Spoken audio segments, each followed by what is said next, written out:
Hey Eastview family, happy Friday to you. Jason Sniff here. Again, I really just hope that you've had a great week, and one in which you've been able to experience and see and taste and know that Jesus is real and that He is the solution to our heart's desires. Anyway, I hope that you're having a good week. I'm here in Kansas City. My parents have lived here for quite some time. Actually, they moved here in 2006, a year before we moved to Central Illinois. And so we like to come here at least a couple of times a year just to visit. And I'm on the front porch, and there's some kiddos that are still sleeping inside. But anyway, we've been talking about John 9 all week. And I'll be honest with you, I'm not supposed to have favorites, but this story is one of my favorite for so many different reasons. I know we highlighted it on Sunday in the preaching. We highlighted it throughout the week. But just this testimony that this blind man, healed blind man, former blind man gives is astounding.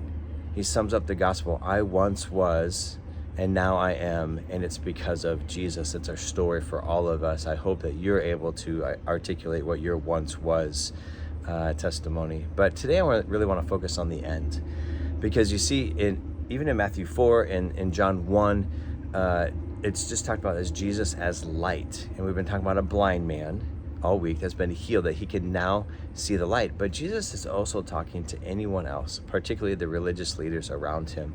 I want to go to the end. If you have time, I encourage you to read through all the way through John 9.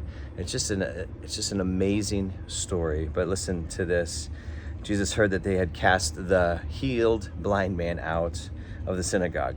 And he found him. He said, "Do you believe in the Son of Man?" And he answered, "And who is he, sir, so that I may believe in him?" Jesus said to him, "You have seen him. It is he who is speaking to you right now." And he said, "Lord, I believe," and he worshiped him. And Jesus said, "For judgment I came into this world, for those that do not see may see." He's talking about light. Those who can't see the light, the spiritual light, that they may see. And those who seem to think that they can see may become blind. And there are a bunch of Pharisees that are around him. They hear this and they said, "Now wait, are we also blind?" We don't necessarily know the exact context. Some scholars believe that they were sarcastic again. Some actually thought that, wait a minute, are you saying that we are in a sincere way? But Jesus says to them, if you were blind, you would have no guilt. But now that you say we see, your guilt remains. Basically what Jesus is talking about is that he has come to bring spiritual light to things that are in darkness. And so those that were in darkness that now see the light are spiritually awake, and they can see the truth. But those who thought they knew the truth, or arrogantly believed that they knew more, like the religious leaders, the Pharisees, who refused to see the light, are now really spiritually blind. And so Jesus has come in typical fashion to expose the hearts of people. And so there's something for you and I today, even as a Christ follower, as a Jesus follower. We may purposely close off parts of our lives where we don't want Jesus' light to shine, and where we may be spiritually blind, or we may even be mentally blind. And now you may be like, well, what's that mean? Well, it just means that we have purposely blocked off areas that we don't want Jesus' light to shine, because we don't want him exposed for whatever reason.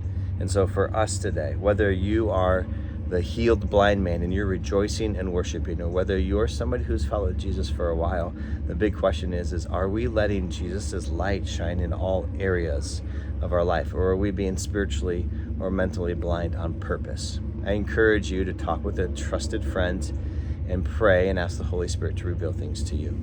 Guys, thanks so much for joining us on these daily devotions. I hope that you have a great day.